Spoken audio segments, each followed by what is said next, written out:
Namon'olona indray androany ny lalam-pirenena voalohany. Loza-pifamoivoizana iray no nitrangateny Antanmenakely no tsy fahatomombaman'ny fiara mpitatitra olona ary ody eto Antanindrenivohitra.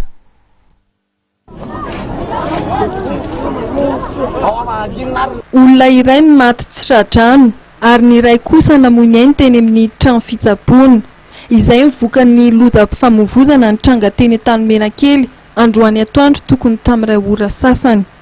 Fiarakodia mpitatitra olona avy any Analavory no nifoaka mpanamboatra bisikileta teny amin'ny sisin-dalana manamorona ny lalam-pirenena voalohany iny androany atoandro. Nivarina tany an-tanimbary ny fiarakodia ka izao nahafatesana olona izao. Manazava ireo nahita ny loza. Raha ny fisehoan'ilay zavatra tao zany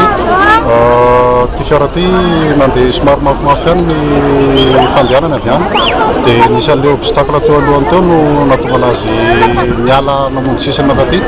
dia tsy tafaverin'ilay mpamilotry ny direction zany amonjy aty ampovoanarana dia nifoaka olona teo amin'io mpamboatra sobrata kojakojana bisikileta teo izy dia olona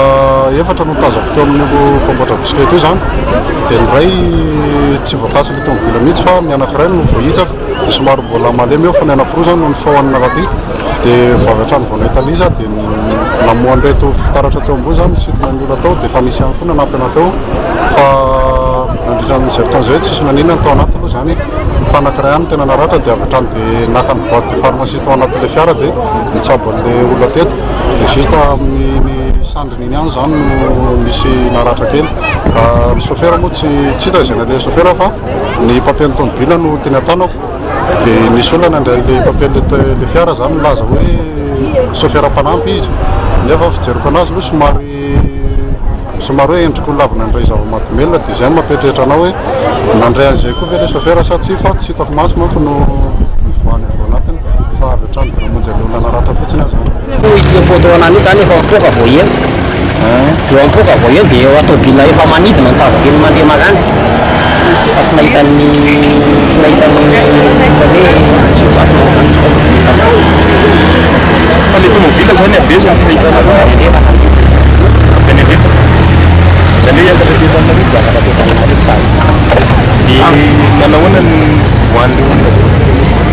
za aloha tena marina foka tena fivoahan'ilay olona fa ilay olona naratra zany no bitsaka sy nety tamin'ny tobila dia fokana taloka tena ny faran'ilay tobila dia tsy hitako so fa ilay olona naratra ilay midorony fotsiny naleva tany misaka tobila dia naleva tany efitatsy zany hoe olona tieto amin'ny manodidina zany no voadonany olona mpano bisikileta nitsoaka tany amin'ny gendarmerie avy hatrany ny mpamily ny fiara ary eny am-pelatanan'izy ireo ankehitriny ny fanajiadiana ity raharaha ity.